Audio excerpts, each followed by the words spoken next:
So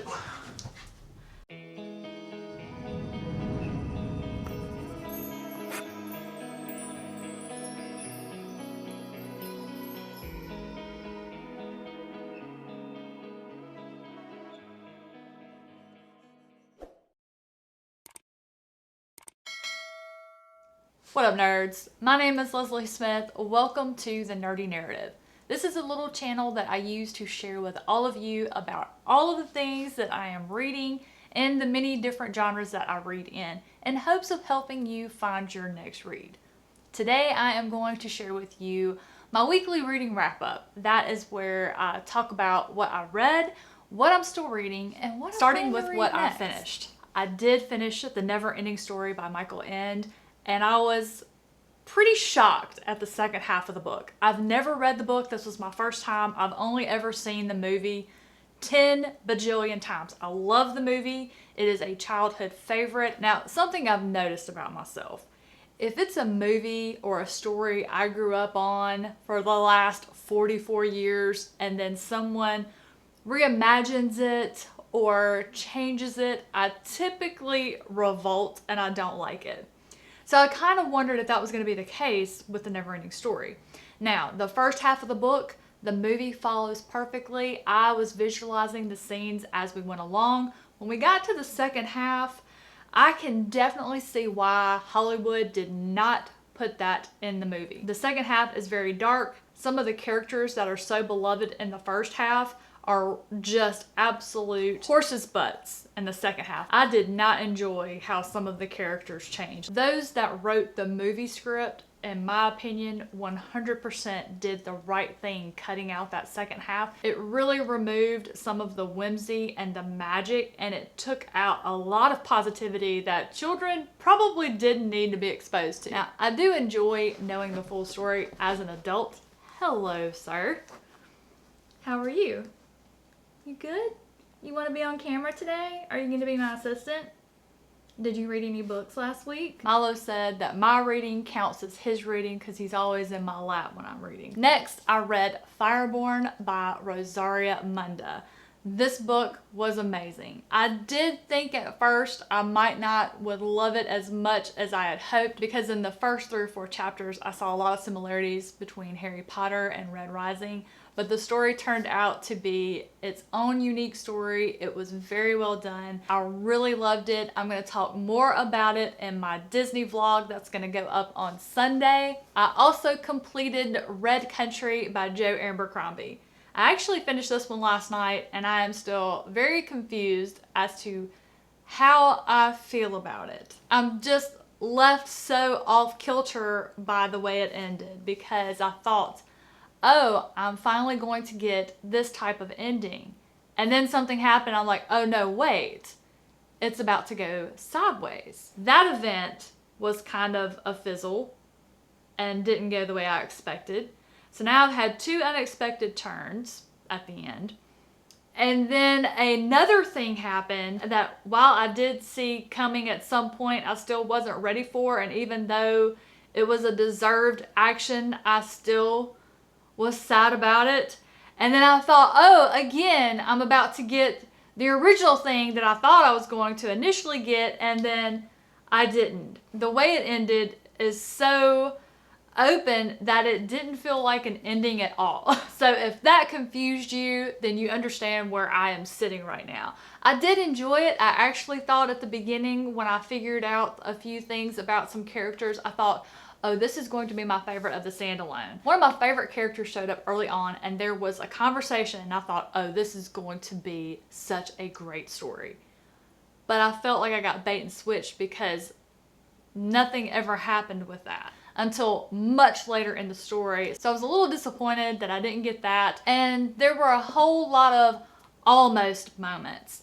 It was almost good. So I honestly thought this one had the potential of being my favorite. And I have to say that now that I finished, it is definitely not my favorite. It is my least favorite because I felt like I was going to get a whole lot of stuff that I wanted and I got none of it. And then out of my Kurt Vonnegut Complete Stories collection, I read the short story that he wrote all the king's horses. It's in his war section. I just decided to start from the beginning and work my way through this one just in the order that the stories are in it, because it'll be the easiest way to keep up with it. I'm going to try and read at least one per week. I love Kurt Vonnegut's writing. This story was so good. It's so short. It's maybe 10 or 15 pages, if that, but it is so good. The pacing was so good. I actually read it during my patron-only live stream that I do on Wednesday nights, and we did a sprint, and I came back and I'm like, guys, this sprint ended on a really good part. We need to go ahead and sprint again because I need to know what's happening. What happened? We have a U.S. Army officer, his wife, his 2 children, and then a few of his men. They're traveling. They're supposed to be going to India to be ambassadors stationed there. And because reasons, they did have to put the plane down somewhere over on the Asian continent where they were taken prisoner. And then the commander of the regiment, along with a Russian officer who happened to be there, decide that they are going to let the army officer play a game of chess for the lives of his men and his family. So they actually have like this life-size chessboard, and they have to move the pieces. And it's just the story of this U.S. officer who has to determine what lives is he willing to sacrifice to try and win this game. And it actually turns out to be a very interesting battle of intelligence between this army officer and this horrible commander that is taken a prisoner.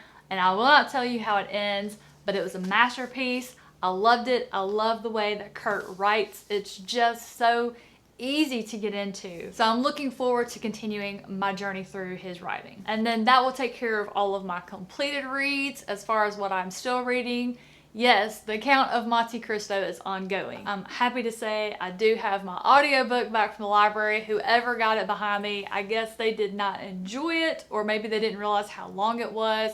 They returned it a few days after they got it. So I am back cooking with bacon grease on this one. It has gotten so good. I'm still in what I consider to be the second arc of revenge in this book.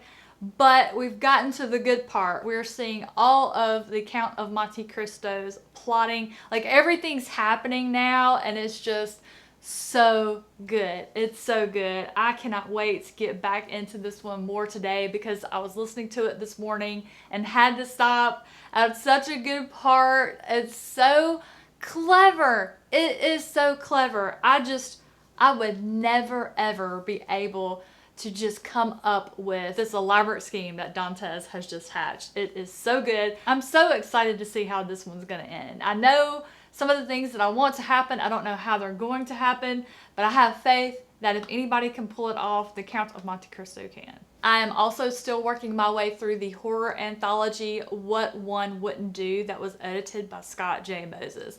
This anthology is so good. I was reading in his author's note at the end. He actually got 432 submissions for this. From those 432 submissions, he narrowed it down to those that he selected for this.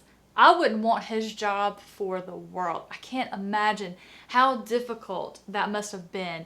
All I know is he did a phenomenal job. Honestly, I expected maybe the first 5 to really just knock me out of the park, and then maybe the rest be okay. But they're all good. I'm in so much trouble because so far, all of the ones I've read are by authors I had not read before, and some of them were ones that I had heard of and I wanted to read, and this gave me the opportunity to do so, and now I have got to buy all of these books from all of these people. I need more. But a really nice touch that I love is at the end of every short story, there's a blurb from the author that tells you maybe why they wrote it or what inspired them to write it and when they wrote it. And then after that, Scott has added in some information about other works by these authors. So he made it so easy for, if you read one of these stories and you love it, you can see quite easily what their other works are, so you can just pull out your phone and order it. Last night, I went ahead and started Dark Hilarity by Joseph Sale. So I need to read a little more to be able to get this one pegged to tell you what it's about. I feel like I stopped this morning right on the cusp of something happening that's going to tell me what this one is going to be about. Right now, it's 2 11-year-old girls in the UK who their favorite favorite band is Valentine Killshot, and they are obsessed. They listen to all of the albums over and over and over. They just talk about anything they can find about the band, when their next album is coming out, and then they find out that the band's current tour is bringing them to a location very near their home, and then the two friends manage to get one of the moms to buy tickets and take them to the show. And then that's where things really started picking up, and unfortunately that's where I had to end it so I could get ready to film for you guys today. So I feel like by the time I check in with you next week, I'm gonna have more information and we'll be able to tell you more about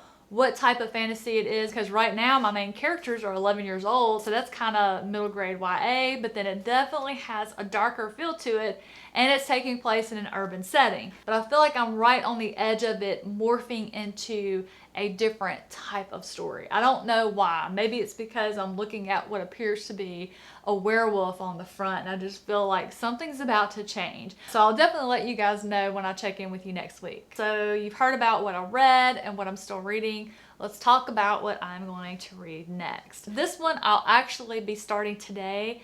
That is Song of Solomon by Toni Morrison. So this is the first piece of work that I chose to read by Toni Morrison. I'm also going to do the immersion style reading where I got the audiobook from my library, and I was delighted to find out the author, Toni Morrison, is the narrator for the audiobook, and I just feel like that is going to be such a fantastic experience because she knows how she meant for it to be read.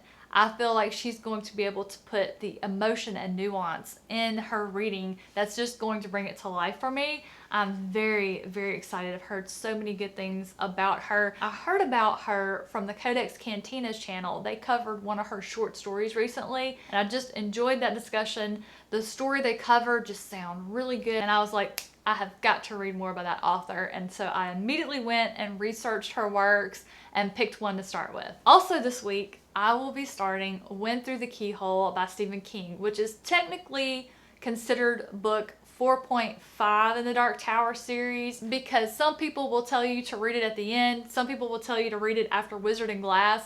So my friend Penny, who I've been buddy reading the series with, she read it after Wizard and Glass. I'm going to read it after the Dark Tower. We're going to compare notes and see where we think it should be, and then I will update you guys on the outcome of that experiment when I do my Dark Tower video. And that will take care of everything that I have read and what I'm still reading and what I plan to read next for this week. For those of you who want to hear more about my experience reading Fireborn by Rosaria Munda and what that book is about, that is going to be included with my Disney reading vlog that's going to go up on the channel on Sunday. Guys, thank you so much for watching today. I hope your morning has gotten off to a great start. I hope the rest of your day is fantastic and it flies by so you get to the weekend. I hope you have a wonderful weekend with lots of reading. Take good care of yourselves, and I'll see you in the next one.